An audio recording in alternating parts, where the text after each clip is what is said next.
loc de moto.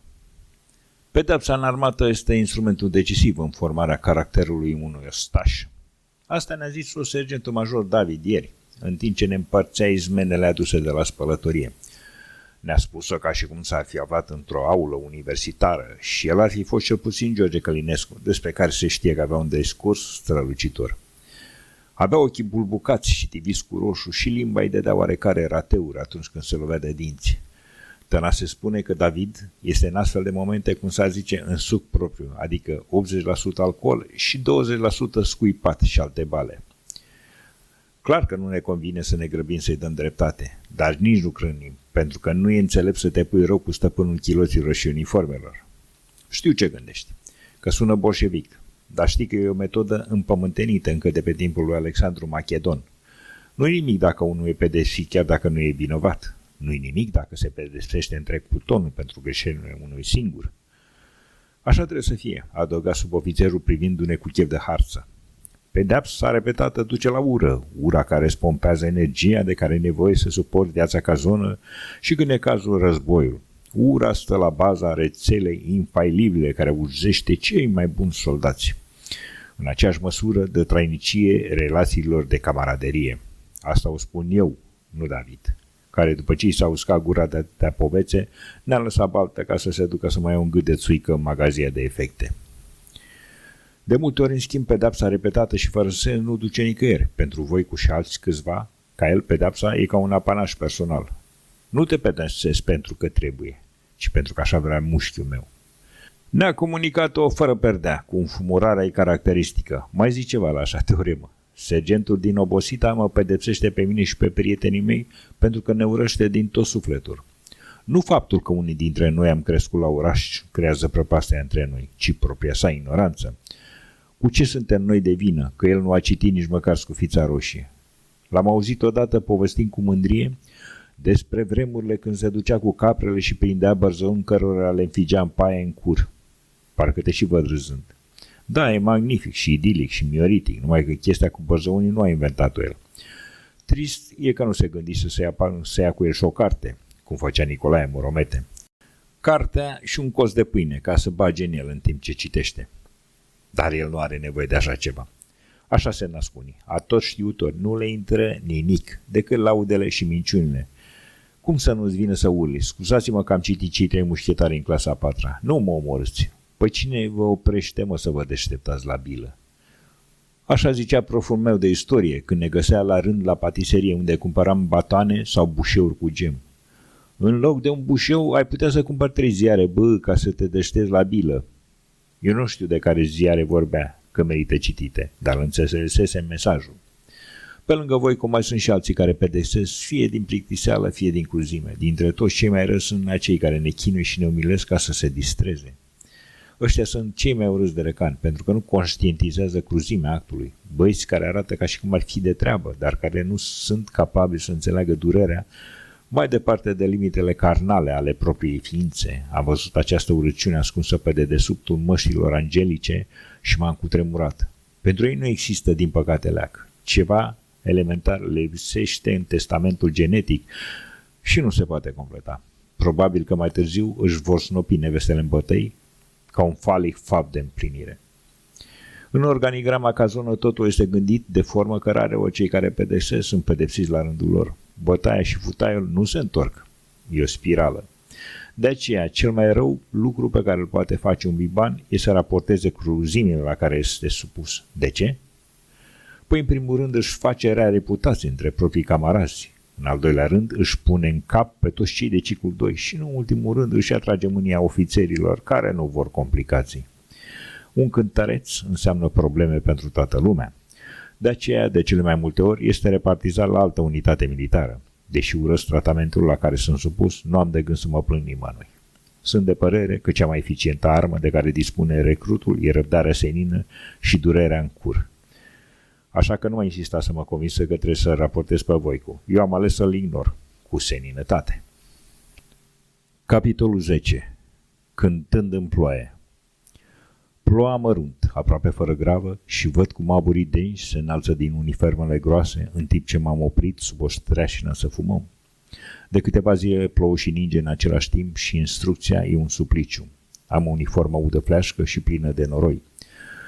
Voi cum a tăvălit prin bărți, făcându-mă să plonjez în cele mai adânci. Când am încercat să mă mențin în mâini, astfel încât să nu mă ud, forma s-a urcat pe spatele meu cu bocancii până când am cedat și iarăși mi-a inundat uniforma cu apă.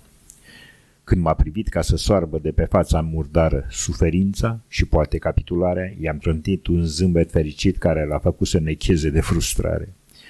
Era ca și cum mi-aș fi aprins o grenadă în cur. M-a instruit personal vreo un sfert de oră până când a venit locotenentul Radu. Șeful nostru de pluton e un băiat de ispravă, cu bune maniere, care, deși e de acord cu superinstrucția, nu tolerează cruzimea. Locotenentul a fost cel care ne-a dat pe la repaus și ne-a lăsat să fumăm. Am lăsat ura să mă cutreiere până când s-a scurs și apoi am simțit doar frig și oboseală.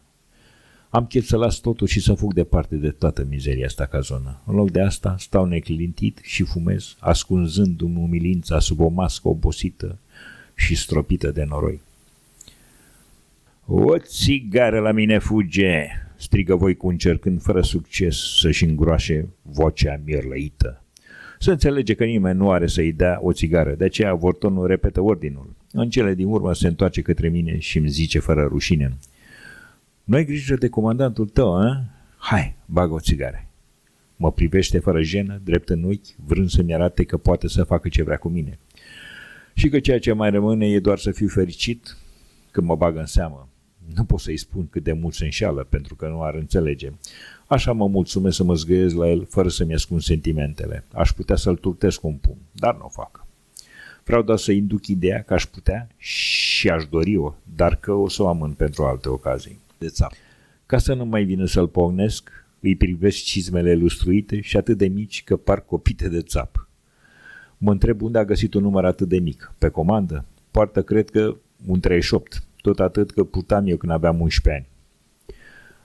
"N-am tovarășe, sergent," îi răspund eu privindu-l cu aceea seninătate încărcată de semnificații. "Și tu de unde ai să fumezi?" Mă fixează el cu ochii rotunzi ca două găuri de țigară pe un cerceaf alb. "E ultima," ridic eu din umăr fără fâstăceală. Știm amândoi că e gogonată, dar ce poate să-mi facă? Există limite pe care nici el, măgarul, nu poate trece. Ascunsese pachetul plin în cizme, departe de ochii milogilor și de umezeală. Se zgâiește la mine prelung cu disgust și apoi se îndepărtează țeapăn. Las că... Dar amenințarea lui îmi ricoșează exact în buca dreaptă. "E al dracului piramidon ce tu pe oare," mormâie porcul care are obrajii rume de efort. Trage cu sete dintr-o țigară cocoșată pe jumătate udă. Tomberon a rămas cu privirea înțepenită în Voicu. Sergentul s-a oprit la câțiva pași ca să ceară o țigară unui vivan care nu refuză niciodată. "Pe ăsta o să-l desfigurez după armată. O să-l caut în satul lui de baștină și când e fi lumea mai dragă, o să-l bușesc." "Mamă, ce să-l bușesc! Știi cum?" "Vreți să știți?" Dăm din cap în semn că vrem. "O să-l bușesc exact când se pișă sau când fute, adică atunci când o să simtă stâmpitura mai împlinit. Masculul Tombii o să fie acolo. Mă jur pe mămițica mea păpușa că-l nenorocesc." N-am aflat niciodată dacă pe mama lui Tomberon îi chema într-adevăr păpușa. Deși știam că nu o să se țină de cuvânt, toți am dat din cap aprobator. "Da, așa să faci. Un fel de placebo pentru vanitatea noastră tăvălită prin noroaie." Ploaia continua să cadă, fără zgomot, în picături din ce în ce mai fine și mai reci. În bălți, apa clipocește, desenând efemere cercuri tulburi. Hainele ude se lipesc de mine ca o piele străină, făcându-mă să tresar din când în când. "Adunare!" E sergentul de serviciu care a adus gustarea. O bucată de pâine neagră și o conservă de pește în sos de tomate. Îi se spune pizdă cu ciclu. Nu pot să sufăr nici să o țin în mână, așa că o cedesc conserva mea lui Tomberon. El știe să scoată maxim profit din ceea ce altora nu le place. "Nu știți ce e bun," ne rânjește el când abandonez conserva. "Fosfor, tătuțule, fosfor." "Bă, fosfor au și bețele de chibrit. Vrei să-ți curăț câteva gămălii ca să le iei ca desert?" îl întreabă porcul. Dar Tomberon este prea ocupat ca să-i răspundă. S-a așezat pe băncuța udă și a scos din buzunar o ceapă mică pe care o toacă mărunt și o amestecă în cele două conserve. "Ce se îngrijește huiduma," bombăne Mărgineanu. Tomberon e surd, însă la orice comentariu. Pentru el e ora mesei și înseamnă că este momentul principal al zilei. Mănâncă fără să se închisească de ploaie, din când în când învârtește cu baioneta în conservă, are sos roșu în barbă și duhnește. După pauză, capitanul ne strânge pe platou și ne zice că are nevoie de 10 voluntari. Are cascheta trase pe ochi și privirea întunecată și indiferentă. Ne oferim 6 și capitanul numește încă 4. Este știut că voluntariatul nu aduce nimic bun, dar prefer să scap din unitate. Oriunde, departe de gradații. Ultima oară mă oferisem voluntar să repar un grup sanitar. La fața locului îmi dădusem seama că de fapt trebuia să desfund o canalizare de unde trebuia să scot căcat cu lopata. Îmi petrecusem 3 ore în iad cu masca pe figură. Cine mai are nevoie de un tibetan ca să te învețe ce e armonia cu natura? Acum au spus că mergem pentru o treabă la fermă. Sigur, e vorba de altă muncă pe care nimeni altcineva nu vrea să o mai facă. Ne însoțesc 2 caporali care, din fericire, sunt din cei valabili. Sergentul de serviciu ne felicită sarcastic pentru că tocmai ne-am oferit voluntari la dezinfectat Berbeci, undeva la o fermă nu prea departe de oraș. Oftăm și ne îndreptăm către camionul care pufăie nepăsător sub ploaie. Chircă, profitând de faptul că a rămas ultimul, ne ajută să urcăm în camion împungându-ne cu degetul între fese. Este un gest vulgar și dezgustător, dar râdem ca de o glumă bună. Uniforma începe să se usuce pe mine și lumea încetează să mi se mai pară un imens castron murdar. Când ajungem la fermă, ploaia cade atât de discret că nu se zărește niciun cerc în bălți. Cerul continuă să rămână bosunflat și nesuferit. Berbecii intră printr-un culoar de ciment pe unde poate să încapă doar câte unul. Formând părechi, trebuie să înșfăcăm bietul animal, înficând ghearele în lâna mițoasă și să-l cufundăm într-o baie verzuie care conține un insecticid puternic. După prima scaldă, berbecul este preluat de altă echipă care îl clătește în altă cuvă și apoi gata, liber la trapă. Este o muncă de ognaș, de aceea din când în când trebuie să ne oprim ca să ne odihnim brațele. Din cauza mănușilor de cauciuc care alunecă în contact cu lâna umedă, în vreo 5 ocazii scăpăm berbecii, apoi trebuie să-i pescuim fără să le rupem vreun os. Când simt că am brațele ca 2 vești de oțel, cobor și fac loc altei perechi. Mă așez împreună cu Vințe sub o strașină călare pe un balot de paie. O fi din cauza vremii sau că n-am dormit bine, că mi intră brusc chef de harță. Nu înțeleg de ce trebuie să vină armata să dezinfecteze berbecii. Și nu orice soldați, ci elita. Acum la ce dracu ne mai instruim? Așa cu spome la gură mă găsește fruntașul Dragu, căreia toți îi spunem Țiții Măturoiu, pentru felul în care stau hainele agățate pe el. E firav și șui, cu nasul strâmb și umflat și ochii tiviți de urdori. Are conjunctivită cronică. Eu bănuiesc că deja jumătate din fica și l-a băut, dar pe el nu pare să-l preocupe. Vine să propună o chetă ca să cumpărăm ceva rachiu, ca să ne mai încălzim. Este unul dintre bețivanii oficiali ai companiei și acum ne face cinstea să se ofere personal să cumpere țuică din sat. Strângem bani și îi dăm lui Țiții, care în ciuda nasului cocârjat de vreun pumn rătăcit are un simț olfactiv extrem de sensibil la băuturi spiritoase. Să îngănim bani în buzunar, ne întoarce spatele și se furișează printre clădiri dispărând din cadru. Peste vreo 3 sferturi de oră apare cu 3 kg de țuică de culoare îndoielnică. Miroase rău, dar are gust acceptabil. De ce e albă, mă întreabă Tomberon studiind una din sticle care are dop de cocean de porumb. Zici că e făcută cu pastă de dinți. Și ce e rău în asta, îi răspunde Țiții frecându-și ochii congestionați. 2 iepuri dintr-un șut, așa în timp ce te matolești, te spăși pe lopeți. De unde ai luat basama cumpărate? Îl întreabă și Chircă, simulând un frison de dezgust în timp ce mirosea băutura. Am căutat-o satul, dar nu găseam pe nimeni acasă. Până la urmă am fost la o babă, de la care am mai cumpărat și pe care o cunoșteam, ne spuse Măturoiu, care dăduse pe gât vreo 2 degete de tărie și începuse să se îmbujoreze. Cred că e făcută din pufoici, comentează porcul, râzând ca o capră în timp ce își freacă mâinile jegoase. Care s-a căcat pe dânsul tovarăș? Întreabă și caporalul Pop, care tocmai a apărut dintre baluși și urmărește cu lăcomie traiectoria sticlei, trăsând parcă o linie imaginară de intersecție. E tovarășul de beția lui Măturoiu. Iuhu! Să-mi bag țeava, zbiară porcul cu bucurie. Să mor arici dacă am băut vreodată ceva care să se urce la cerebel mai repede. Ce v-am zis eu? E bună și ieftină, confirmă Țiții liniștit, ca un cunoscător în materie.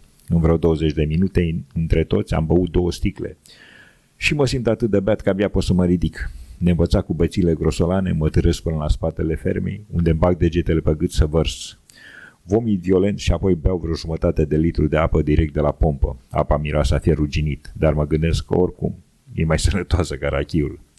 Deși încă mă simt groghi, reușesc să preiau comanda propriului trup în proporție de 60%. Când mă întorc printre camarazi, nu-mi trebuie cine știe ce luciditate ca să-mi dau seama că toată gașca este beată, iar spectacolul pare deprins din freșele mitologice care reprezintă orgiile lui Bacchus. Dezbrăcați de vestoane porc cu guru de tomberon și tănase, joacă rugby cu o căciulă care arată ca un iepure bușit de mașină. Sunt plin de noroi și se împleticesc izbindu-se nepăsători de durere. Chircă urcat pe o baracă de ciment și a coborât pantalonii până la glezne și urinează. Caporalul Pop cântă o bănățeană cu căciula trasă pe o sprânceană, în timp ce bate darabana în spinarea lui Vințe, care încearcă fără succes să se ridice din paie. În picioare, privindu-i reprobator, șeful fermei, un tip mărunțel și cu o mustață uriașă, încearcă să-i convingă să se întoarcă la muncă, dar nimeni nu-l ascultă. Singurul care pare să se comporte normal este măturoiul, care tocmai dă pe gât cu o mână fermă ce a mai rămas din cea de-a treia sticlă. Cu chiu cu vai, reușesc să-l conving să se întoarcă la bazinele de dezinfecție, astfel încât, în vreo jumătate de oră, am terminat treaba. Vine să ne culeagă chiar capitanul în persoană, însoțit de vreo 3 haidamagi de ciclu 2. Face toți banii să-i vezi expresia cântă cu ochii de noi. Îți scoate căciula și fluiera pagubă, în timp ce trece în revistă grupul care se clatină cu rângete tembele pe față. Își pune căciula cu grijă și privește cismele pline de noroi și apoi ne ia la șuturi din senin, fără să scoată o vorbă. În camion ne ameniță cu batalion disciplinar și cu torturi sălbatice, în timp ce noi îl privim cu oi de pește prăjit, fără să înțelegem mare lucru. Când coborâm din camion, trebuie să-l luăm pe brațe pe Vințe, care pare să fie încomoetilică. Un miros greu îl înconjoară ca o aură putredă, uniforma udă și plină de noroi. În afară de Vințe, care a luat drumul spitalului, ceilalți poposim direct la Bulău, adică la restul unității. Ne înghesuim toți nouă într-o încăpere de 2-3 metri. Mă simt obosit ca și cum aș fi cărat pietre de moară și mă așez direct pe podea. Asta pentru că paturile rabatabile sunt încuiate până la ora stingerii. De aceea li se spun și țambale. Toți ceilalți îmi imită gestul. Adorm rezemat de zidul rece și mă scol în gălăgie.